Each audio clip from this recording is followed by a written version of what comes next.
Alors, bonsoir à toi, j'espère que tu vas super bien. C'est ton boy Fabio Le Saint de retour pour une nouvelle vidéo. Et aujourd'hui, je voudrais parler d'un sujet préoccupant. Généralement, ça concerne les personnes qui viennent d'arriver aux États-Unis. Imaginez que vous venez d'arriver aux États-Unis et que vous êtes chez quelqu'un qui vous accueille. Et au bout d'un certain moment, vous décidez de partir de chez la personne, mais vous n'avez pas encore reçu votre green card. Maintenant que vous allez à votre nouvelle adresse, vous recevez la green card, mais la green card revient à l'adresse du monsieur en question. Mais compte tenu de votre état de relation, peut-être que vous n'avez pas une très bonne relation, la personne vous dit « Je n'ai pas reçu ta green card » ou bien « Ta green card n'est pas venue à mon adresse ». Qu'allez-vous faire? Pire encore, si vous essayez de rejoindre l'armée et que vous avez besoin de ce document pour pouvoir commencer les démarches. Au lieu que les démarches pour intégrer l'armée ne prennent 2 ou 3 mois, ça finira par prendre plus d'1 an parce que vous avez besoin de appliquer pour une nouvelle fois pour votre green card et encore payer les frais. Pour avoir été dans le game en faisant des vidéos sur la développerie, j'ai eu la chance de parler avec beaucoup de personnes qui ont ces genres de difficultés, qui ont perdu leur green card en route.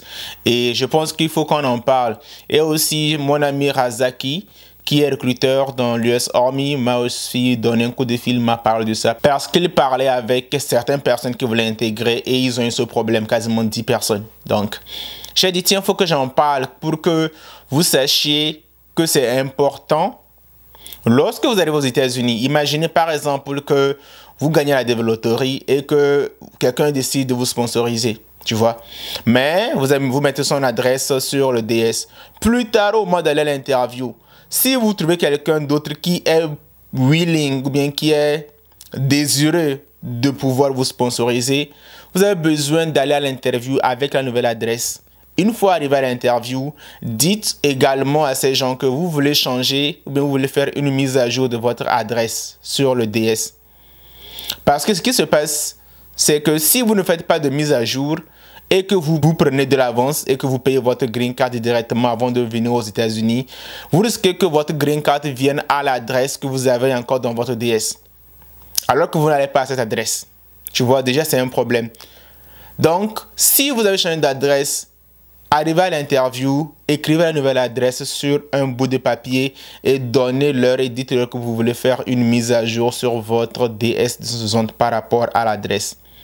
Maintenant, une fois que vous arrivez aux États-Unis, si vous vivez avec une personne et plus tard vous décidez de pouvoir voler de vos propres ailes, prendre votre propre appartement, votre propre, tu vois, vous commencez votre propre vie et que vous n'avez pas encore reçu tous vos documents, vous devez obligatoirement aller à la poste. Allez à la poste et faites une mise à jour sur votre adresse.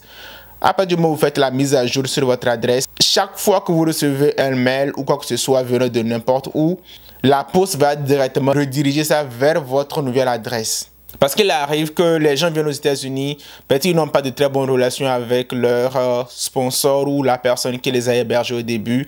Et même si la green card vient à l'adresse du monsieur, il vous dira que non, je n'ai pas reçu je n'ai rien reçu de votre part. Qu'est-ce que vous allez faire? Vous appelez l'immigration, mais l'USCIS, il vous dit votre green card a été shippé. À l'heure actuelle, on ne sait pas là où ça y est. Vous n'avez d'autre choix que de pouvoir payer encore les frais de la green card, donc les $220 une deuxième fois, et encore espérer un long temps avant de le recevoir. Donc, je voudrais juste que vous fassiez attention par rapport à ce détail. Si vous changez d'adresse, prenez soin de faire la mise à jour depuis l'ambassade. Ou bien si vous changez d'adresse et que vous êtes déjà en Amérique, prenez soin d'aller à n'importe quel post office et faites la mise à jour. Comme ça, tous vos documents vous viendront à l'adresse à laquelle vous êtes et vous n'avez pas besoin de payer des frais inutiles. Parce que le problème, c'est que la green card ou bien votre numéro de sécurité sociale contient vos informations personnelles. Et quand ces documents tombent entre des mains de personnes malveillantes, vous êtes dans des ennuis. Vous êtes dans des ennuis, donc voilà.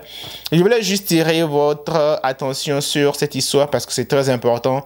J'ai eu à parler avec beaucoup de personnes qui ont aussi eu ces genres de cas et je pense qu'il faut que ça soit adressé. Donc, Si tu penses que cette vidéo peut aider quelqu'un, n'hésite surtout pas à la lui envoyer.